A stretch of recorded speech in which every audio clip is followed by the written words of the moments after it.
Hey guys, I'm Alana, and in January I did a Q&A thing on my Instagram story and someone asked why I quit dancing full-time, and then I put up a poll asking who wanted me to do a video explaining sort of, I guess, my journey as a dancer and why I quit full-time training, and an overwhelming amount of people voted yes. So I'm sorry it took me this long to get to it, but here I am finally doing that video.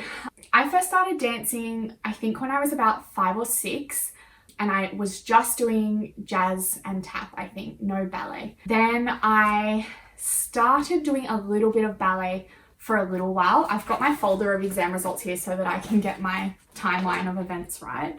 So I was in grade 1 ballet, this is RAD, in 2002, and I just did my presentation class, so that tells me that I think I was just doing one class a week, so I didn't do my exam.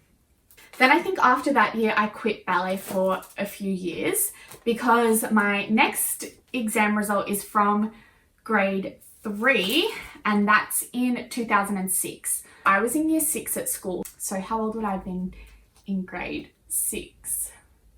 12, I think? No, 11. I think 11 because I was born in 1994, so yeah, I would have been turning 12 at the end of the year, so at this point in time I would have been 11. Oh my gosh, I'm so bad at maths. So yeah, quite old to be starting ballet. And I guess my teacher at the time saw some potential in me, so the next year she decided that it would be a good idea for me to do grades 4 and 5 together so that I could sort of catch up. So in 2007 I did grade 4 and grade 5 RAD ballet. Then the following year I did grade 6 and into Found, and I really started taking ballet seriously and sort of thinking that this is something that I wanted to do as my career. Then in, I believe, 2010, my dance school, I guess, got sold or taken over by one of the other teachers. So I'm not going to say any names, but the teacher who was my teacher all throughout the first few years of my training, who really pushed me to really start taking my ballet seriously, she was no longer the owner of the studio or teaching there. I was still going to that studio and it was great. I was still doing all the classes, still taking it very seriously. But basically the old owner of the studio contacted me and said that she had put a call into a school in Sydney called the McDonald College. Now, this woman is very highly respected in the ballet world.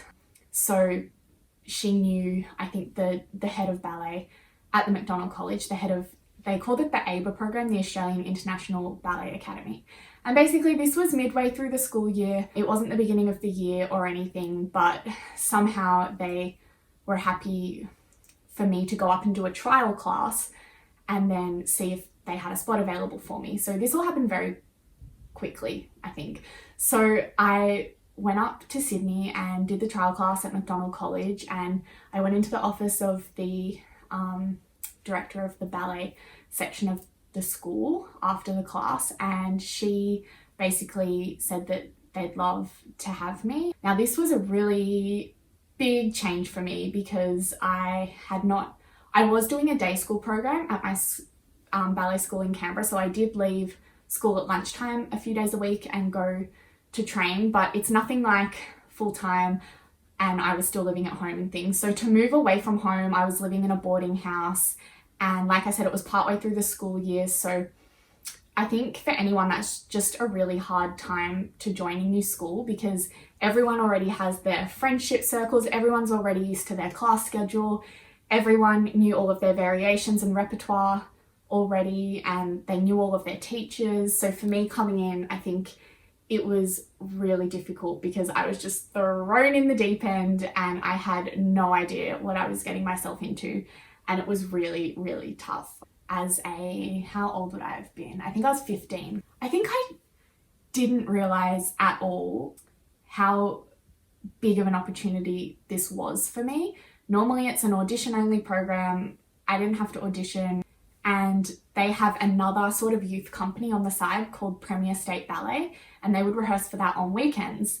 And I didn't know whether I was going to be in that. I assumed I wasn't because they'd never mentioned it to me. And I remember going up to the director of ballet one day and just asking, without being rude, because I didn't want to be like, do I get to do this sort of thing? So I just said, I think something like, am I expected to stay for the PSB rehearsals on Saturday? And she was like, oh yes, yes, yes, you must stay for PSB. And I, again, didn't realize what a big opportunity that was. I just was so ignorant and blasé, and I remember thinking, oh, but I'm supposed to go back home on the weekends and still take some classes at my old studio. So I sort of was like, thanks, but no thanks, which thinking back, like, anyway.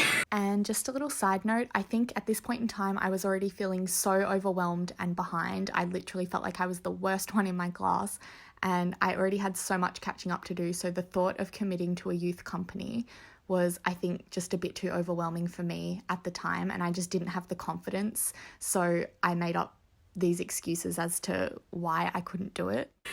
I feel like people are going to hate me watching this because they're going to think I was just so entitled and not driven at all, which may be true, but anyway, hope you guys don't hate me after this.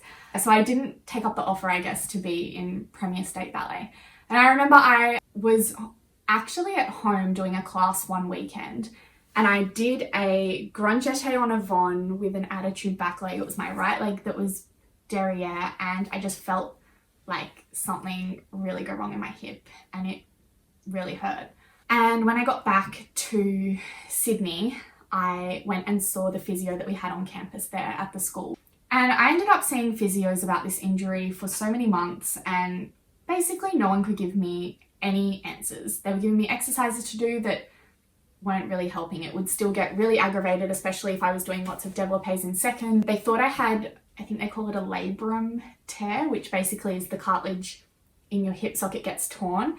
And I had an MRI. They injected like a dye into my hip socket and then took the MRI to see if any of the dye leaked out, because if it does, that means it is a labrum tear. Anyway, none of the dye leaked out, so that was sort of inconclusive. They couldn't find anything wrong. So I think I was just feeling really bad about myself, because obviously I couldn't really dance full out because I was battling this hip injury, and I was in this place in Sydney with all of these absolutely amazing dancers. And I am so grateful to my old teacher for making that phone call and giving me that opportunity. But now in hindsight, I think it may have been in my best interest to be able to look around at schools myself and audition for different places and just feel the vibes of different places, because I didn't really know much about this school or the program that they offered. I'd never really given much thought into where I wanted to go full time. And I think I felt like I had to accept it because it was such a kind gesture and such an amazing opportunity that I sort of did it. And then it was all just too much. Maybe I wasn't ready, or maybe it would have been different if I started at the beginning of the year. The timing wasn't right for me, or the school wasn't right for me, or the timing of my injury was really bad or something. I don't know.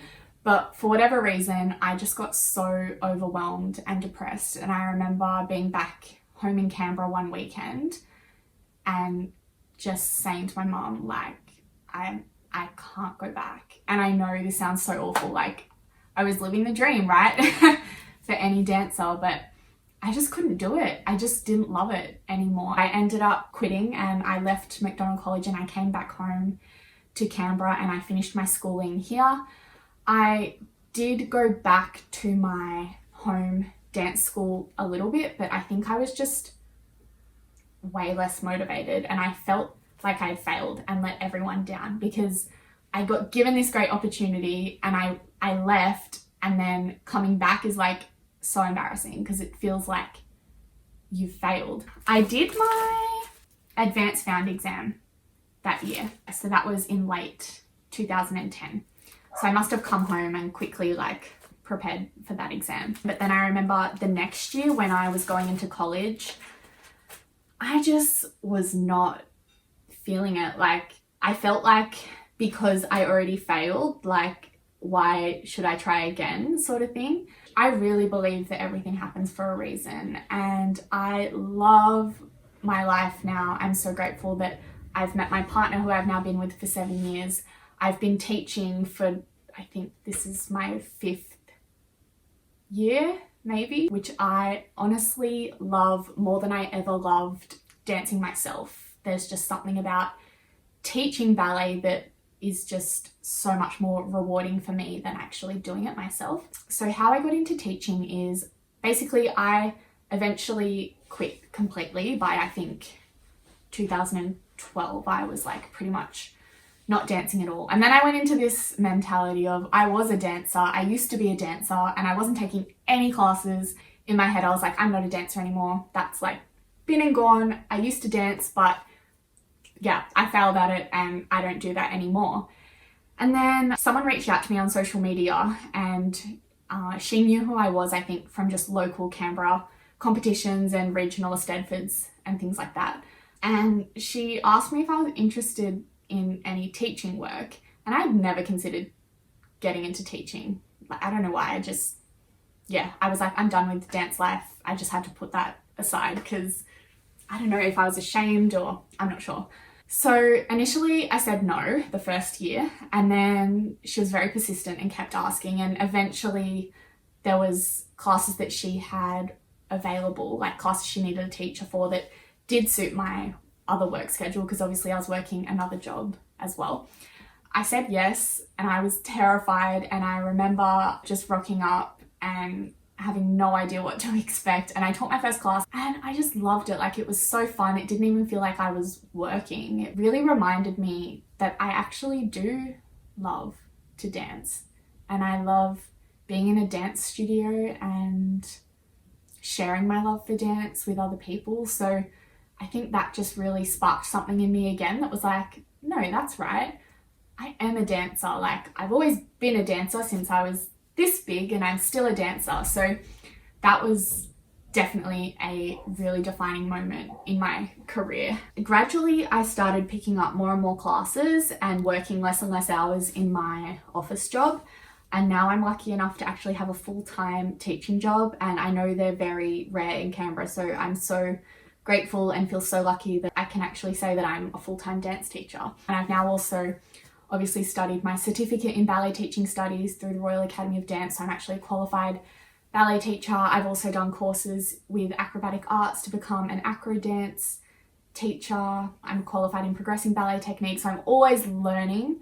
Once I started teaching, I even went back and finished off my RAD grade 8 exam, because I'd done up until grade 7, but I hadn't done grade 8. So I was like, oh, I might just like go into the exam with my students and just do it for fun so that I can get the certificate to finish off my portfolio. So I just stay back a couple of nights a week after teaching and teach myself from the syllabus book. And I ended up doing really well in that exam, which was, I guess, like a confidence boost for me. And then I was like, actually, I'm gonna now go on and also do my Advanced 1 exam, which is a whole, I don't know if you're familiar with RAD exams, but grade 8's like here and Advanced 1's like, they're very different. So that was definitely a challenge. I had to work my butt off, but I did it. I also went and sat my Advanced 1 exam and I got a distinction somehow. So yeah, now I'm working on Advanced 2, but with my injury that's been put on hold, but I still